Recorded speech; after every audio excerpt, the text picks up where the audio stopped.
할렐루야, 10월 13일 월요일 새벽 기도회에 나오신 하늘 가족 여러분 환영합니다. 우리 사도신경 하심으로 우리의 신앙을 고백하겠습니다.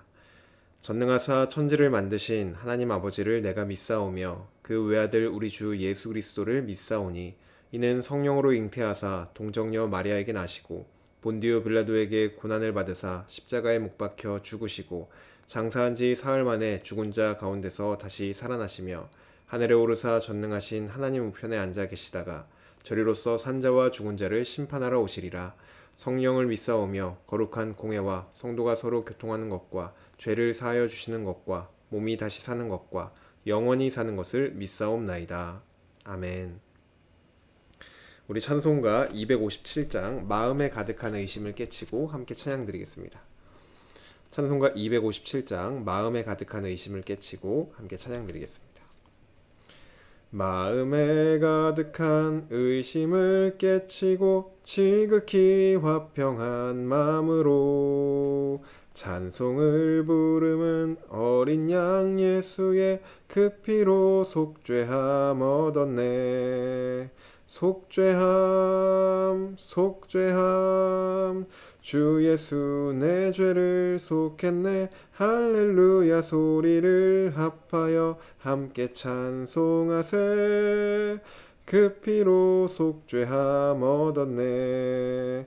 금이나 은같이 없어질 보배로 속죄함 받은 것 아니요. 거룩한 하나님 어린 양 예수의 그 피로 속죄함 얻었네. 속죄함 속죄함 주 예수 내 죄를 속했네. 할렐루야 소리를 합하여 함께 찬송하세. 그 피로 속죄함 얻었네.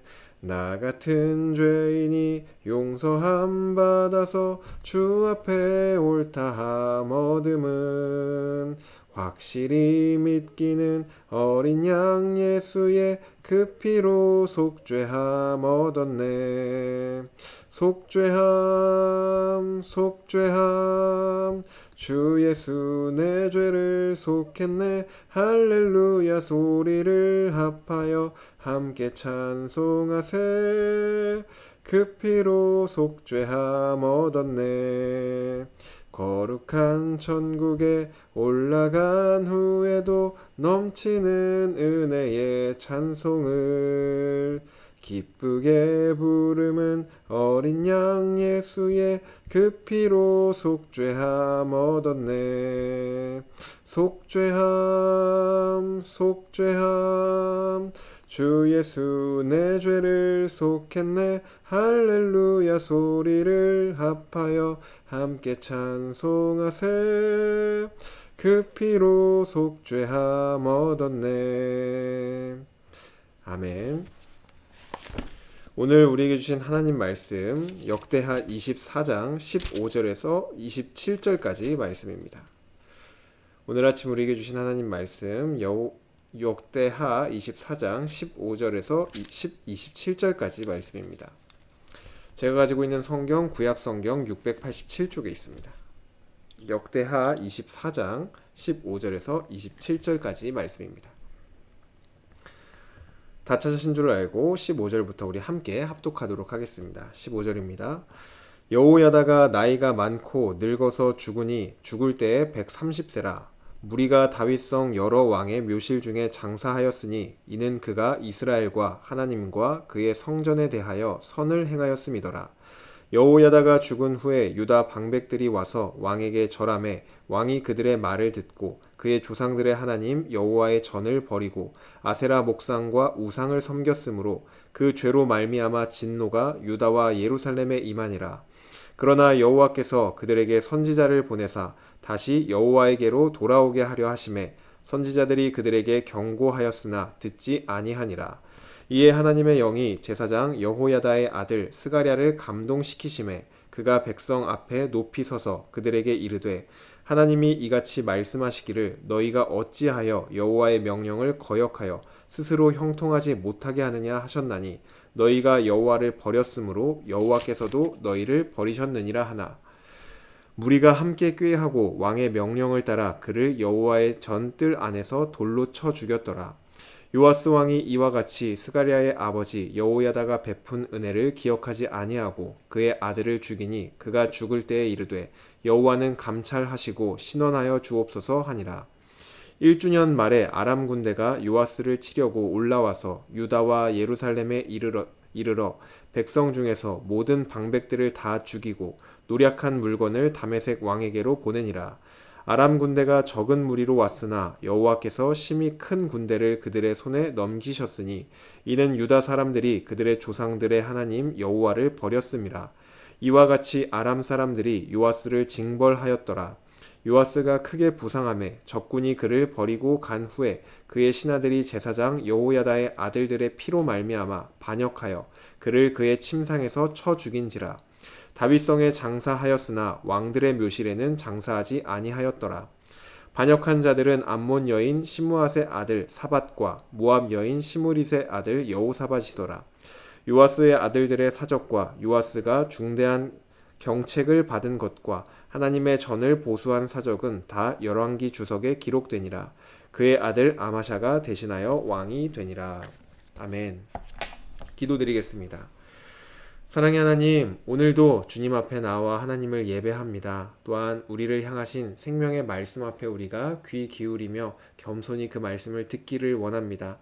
하나님, 오늘도 우리를 살리시는 하나님의 말씀을 듣게 하여 주시고 그 말씀을 믿음으로 순종하는 우리 모두가 될 수 있도록 인도하여 주시옵소서.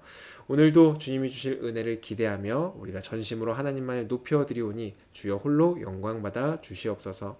감사드리며 예수님의 이름으로 기도드립니다. 아멘. 할렐루야. 오늘 우리 함께 읽은 역대하 24장 15절에서 27절까지 말씀으로 하나님 말씀 함께 나누고자 합니다. 네, 유다의 왕이었던 아하시아가 죽고 그의 어머니였던 아달랴가 유다를 다스렸습니다. 아달랴가 유다를 다스린 지 7년이라는 시간이 흘렀고 성전에서 숨어 지내던 요아스도 이제는 7살이 되었습니다. 이러한 시점에서 제사장이었던 여호야다는 용기를 내어 이제 백부장들과 언약을 세우고 요아스를 유다의 왕으로 세웁니다.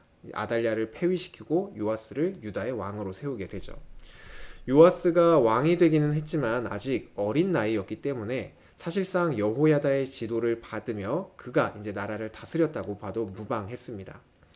이 여호야다라는 사람이 어떤 사람이었냐? 바로 하나님 앞에서 너무나도 정직하게 행했던 사람이었었고 하나님을 떠났던 백성들이 다시 하나님께로 마음을 돌이킬 수 있도록 바알의 신당들과 제단들을 다 깨뜨리며 바알을 섬기는 그 제사장들을 죽이는 등 종교개혁을 일으켰던 사람이 바로 이 여호야다였습니다. 그래서 여호야다가 살아있는 동안에는 요아스 왕도 하나님이 보시기에 정직하게 행하여서 하나님만을 의지하였고 유다도 하나님을 섬기는 그러한 평화의 시기를 보내게 되었습니다. 그런데 이 평화로운 시기가 좀 계속될 줄 알았지만 시간이 흘러서 여호야다가 나이가 들어 이제 죽게 되었습니다. 그리고 이제 오늘 본문이 시작되는데 17절을 보시면 여호야다가 죽은 뒤에 유다의 지도자들이 왕을 찾아와서 아첨하며 왕이 자신들의 말을 듣도록 만들었다라고 나옵니다. 그동안은 여호야다가 살아있을 땐 지도자들이 자신들의 어떤 지휘와 권력을 이용해서 마음껏 탐심을 부리고 싶었지만 여호야다가 그것을 막았기 때문에 그렇게 할 수가 없었습니다. 하지만 이제는 여호야다가 죽었으니까 저 젊은 요아스 왕만 잘 구슬리면 자신들의 입맛대로 움직일 수 있을 것이라고 생각했던 것이죠. 그래서 이 왕이 듣기 좋은 말을 하며 자기들이 원하는 대로 이제 왕을 이끌어 갔던 것입니다. 실제로 그들의 계획이 이루어졌습니다. 요아스는 그동안 하나님 앞에서 정직하게 행해왔던 것이 무색할 정도로 하나님을 빠르게 떠났고 우상들을 섬기기 시작하였습니다. 왕이 하나님을 떠나 우상들을 섬기기 시작하니까 당연히 자연스럽게 백성들도 하나님을 떠나 우상들에게 마음을 빼앗기게 되었습니다. 여호야다의 종교개혁은 순식간에 이제 무너져 버린 것이죠. 하나님을 버리고 우상을 택한 이 요아스와 백성들은 하나님의 진노를 받아 마땅했습니다. 하지만 하나님께서는 19절을 보시면 그들에게 선지자를 보내셔서 그들이 이 말씀을 듣고 다시 하나님께로 마음을 돌이키기를 원하셨습니다. 하지만 하나님의 기대와는 다르게 19절 끝부분을 보시면은 왕과 백성들은 하나님의 간절한 외침, 이 선지자의 간절한 외침에도 불구하고 그 말씀을 듣지 않았다라고 말을 하죠. 하나님의 말씀 앞에서 그들의 마음을 완고하게 한 것입니다. 하나님께서는 이 선지자를 통하여서 기회를 주셨고 그 기회를 지금 이 백성과 요아스 왕이 거절한 상황이죠. 이제는 하나님의 심판이 임해도 할 말이 없는 그러한 상황입니다. 하지만 하나님은 다시 한번 그들에게 더 말씀하여 주십니다. 특별히 이번에는 그냥 선지자를 통하여서 말씀하시는 것이 아니라 요아스 왕에게 있어서 은인이자 또 아버지와 같았던 여호야다의 아들인 스가랴를 이 요아스 왕에게 보냅니다. 하나님은 스가랴를 이 성령에 감동케 하여서 유다를 향한 하나님의 뜻을 선포하십니다. 어떠한 말씀을 선포하셨냐면은 유다가 하나님을 버렸기 때문에 이제 하나님도 유다를 버리셨다라는 말을 스가랴의 입술을 통해서 전달해 주십니다. 이 말씀만 듣고 보면은 하나님께서 이제는 최후의 통첩을 한 것처럼 보여집니다. 더 이상 이들이 심판을 피할 길이 없고 이제는 하나님의 심판만이 예비되어 있다. 이런 것처럼 들려집니다. 하지만 하나님은 여전히 이제라도 이 스가랴의 말을 듣고서라도 요아스와 백성들이 이 말씀 앞에 회개하며 마음을 돌이키기를 원하셨습니다. 하지만 이번에도 요아스는 마음을 완고하게 하였고 말씀을 듣기를 거절하였습니다. 심지어 스가랴를 돌로 쳐서 죽이기까지 하였죠. 여호야다가 죽은 이 시점에서 그의 아들인 스가랴야말로 요아스 왕의 마음을 돌릴 수 있는 어떤 최후의 방법 같은 그런 존재였습니다. 하지만 마음이 완고해진 요아스는 그를 죽이면서까지 하나님의 말씀을 확실하게 거절하였습니다. 이제는 어떠한 말씀도 들리지 않게 된 요아스는 그리고 유다 백성들은 결국 하나님의 심판을 받게 됩니다. 그 내용이 오늘 본문 23절부터 27절까지 나옵니다. 유다는 아람 군대에 의해서 모든 방백들이 다 죽임을 당하고 노략을 당합니다.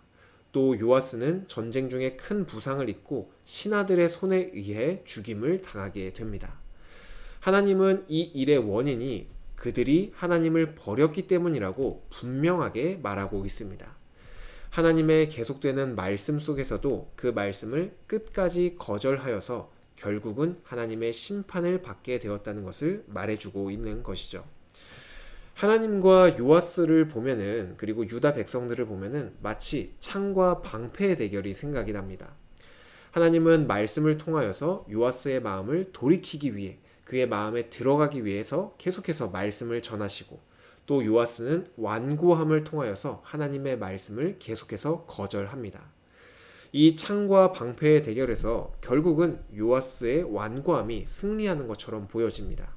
하지만 그것이 진정한 승리가 아니라 그 결과로 인해서 결국 심판을 맞이하게 됩니다. 그런데 이러한 일은 이 창과 방패의 대결은 요아스 왕이나 유다 백성들에게만 해당되는 것이 아닙니다. 바로 우리에게도 해당되는 내용이죠. 우리를 포함한 모든 인간은 다 죄된 본성을 가지고 있기 때문에 아무리 하나님께서 우리에게 말씀을 하셔도 완고함으로 그 말씀을 끝까지 거절하는 게 우리 인간의 본성입니다. 우리는 창과 방패의 대결에서 자기중심성이라는 아주 막강한 강력한 방패를 가지고 하나님의 말씀을 다 막아버리는 것입니다. 그래서 하나님께서 이 막강한 방패를 뚫기 위하여 최후의 방법을 사용하셨습니다. 요아스 왕에게 여호야다의 아들이었던 스가랴를 보내주셨던 것처럼 우리에게 하나님의 아들인 예수 그리스도를 보내주신 것이죠. 예수 그리스도는 우리의 자기중심성이라는 이 막강한 방패를 뚫을 수 있는 유일한 분이십니다. 하나님께서는 오늘도 우리에게 간절히 정말로 원하시는 것은 바로 이 예수 그리스도를 통하여서 우리의 마음을 다시 하나님께로 돌이키는 것, 그것이 하나님께서 모든 인류에게 그리고 하나님을 믿는 우리들에게 가장 원하시는 일입니다. 우리는 죄된 본성을 따라 하나님께 등 돌리는 것이 너무나 편하고 자연스러운 존재들입니다. 그러다 보니까 우리가 죄를 짓고도 그것이 죄인 줄도 모를 때가 너무나도 많고, 너무나 쉽게 죄를 짓고 그것이 괜찮은 것처럼 살아갈 때가 많이 있습니다. 그래서 하나님은 오늘도 우리가 그 죄의 길에서 돌이킬 수 있도록 말씀해 주시죠. 그것을 인지하지 못하고 있는 우리들에게 말씀을 하여 주셔서 우리를 깨닫게 해 주십니다. 이 일을 하는데 삼위 하나님께서 같이 일을 하십니다. 하나님께서는 우리에게 그 길에서 돌이킬 수 있도록, 깨달을 수 있도록 말씀을 하여 주시고, 예수 그리스도께서는 우리의 마음을 돌이킬 수 있는 근거를 십자가에서 마련해 주셨고, 또 성령 하나님께서는 지금 우리와 함께 하시며 우리 마음을 돌이킬 수 있도록 말씀을 듣고 깨닫게 해 주십니다. 하나님 아버지만 우리를 사랑하시는 것도 아니고 예수님만 우리를 사랑하시는 것이 아니라 삼위 하나님, 성부, 성자, 성령 하나님께서 우리를 사랑하십니다. 그래서 삼위 하나님은 오늘도 우리가 이 말씀 앞에서 회개하며 하나님께 마음을 돌이키기를 간절히 원하십니다. 오늘 이 말씀 앞에서 먼저는 우리를 향하신 이 하나님의 사랑을, 하나님의 마음을 좀 묵상해 보시면 좋겠습니다. 특별히 오늘 본문 속에서 요아스와 이 유다 백성들을 향했던 하나님의 마음이 어떠셨을지, 이 선지자와 또 스가랴를 보내시면서 하나님의 마음이 어떠셨을지를 좀 묵상해 보시면 좋겠습니다. 바로 그 마음이 우리를 향한 하나님의 마음과 같습니다. 또한 요아스의 마음을 돌이키기 위해서 하나님께서 하셨던 일들이 어떤 일들이었는지 생각해 보시면서 예수 그리스도가 이 땅에 오신 이유에 대해 좀 깊이 묵상해 보는 시간을 가지시면 좋을 것 같습니다. 그리고 그러한 묵상 앞에서 우리의 마음을 진실하게 좀 들여다 보시고, 하나님께 돌이켜야 될 마음들이 있다면, 혹은 하나님께 돌이켜야 될 삶의 영역들이 있다면 우리가 이 말씀 앞에 예수 그리스도를 의지하여 회개함으로 하나님께 나아가기를 간절히 소망합니다. 하나님께서 우리에게 가장 기뻐하시는 것, 우리가 기도를 많이 하고 예배를 많이 드리고 말씀을 많이 보고 이런 것들 다 좋아하십니다. 하지만 정말로 하나님께서 우리에게 가장 기뻐하시는 것, 우리의 마음을 다시 하나님께로 돌이키는 그것을 하나님께서는 정말로 기뻐하십니다.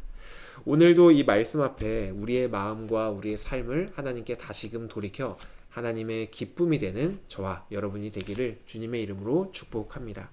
주신 말씀 놓고 기도드리겠습니다. 사랑의 하나님, 오늘 이 아침도 우리에게 말씀하여 주시니 감사합니다.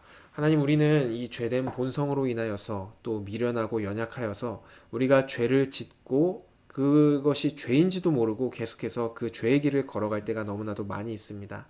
이때 하나님께서는 항상 말씀을 통하여 우리가 그 죄의 길에서 돌이켜 다시금 하나님께로 나아오기를 간절히 바라신다는 것을 알려주시니 감사합니다. 오늘도 이 말씀에 힘입어 우리 삶의 영역에서 여전히 아직도 돌이키지 못했던 영역들, 하나님을 떠나 있었던 부분들, 우리의 마음을 빼앗겼던 부분들, 그 모든 것들로부터 우리의 마음을 다시금 하나님께로 돌이키기를 원합니다.